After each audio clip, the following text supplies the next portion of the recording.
For the higher tier, we're going to look at surds and how to simplify them.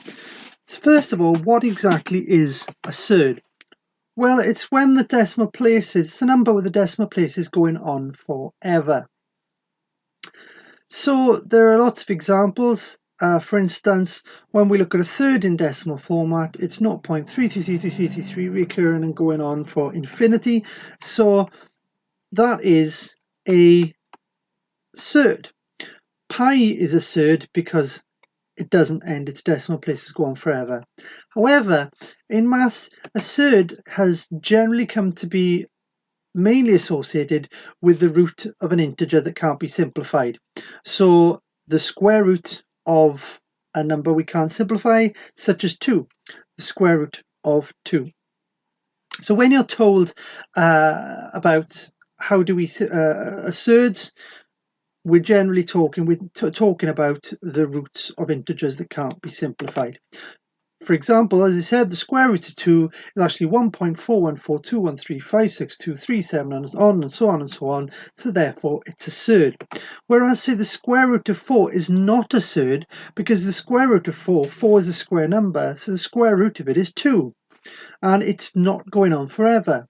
So basically, we can tell when a square root is a surd, and that if the number that's been square rooted is a square number, 1, 4, 9, 16, and so on, then it's not going to be a surd because we get a whole number as a result. If it's not one of the square numbers we're square rooting, then the root is actually a surd.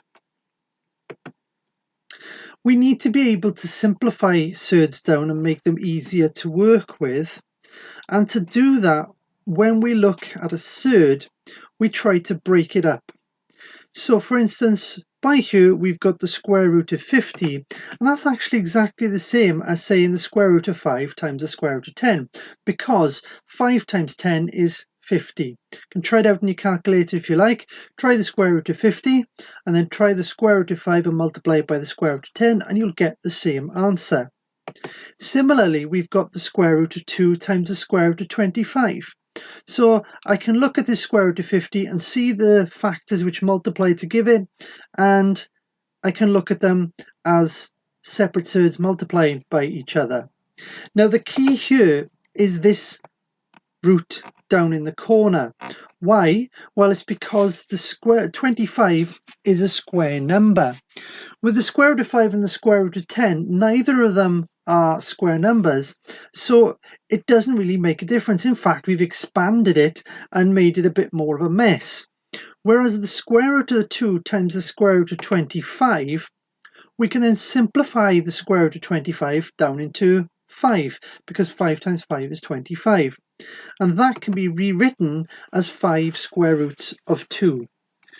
So we've simplified the square root of 50 down into 5 square roots of 2. And we'll see where that's handy when we're adding and subtracting and multiplying and dividing surds later on. So when you're trying to simplify a surd, look at the different factors that can be multiplied together to give that the number that the surd is. Look to see which ones have a square number in their in those two products, and then root the square number and rewrite it like this, with the whole number to the left of the root and then the number that's still being rooted on the right.